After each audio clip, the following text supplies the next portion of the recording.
Business start చేసింది. ఏమేం పచ్చళ్ళు ఉన్నాయండి? ఇవాళ మనకు దాల్ మఖని చేశారు కాబట్టి మనకి ఇవాళ మామిడల్లం,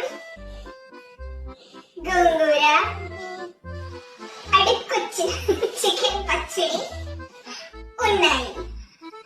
మరెన్నో పచ్చళ్ళు లోపల మన ఏమంటారు కబోర్డ్ లో మరెన్నో ఉన్నాయి. మీకు కావాలంటే ఈ ఈశ్వరి పచ్చళ్ళకు మెసేజ్, ఈమెయిల్ లేదా కాల్ చేయండి.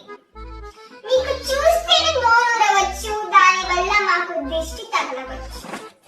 కాబట్టి మేము ఇవి రుచి చూడడాలు చేయడం లేదు.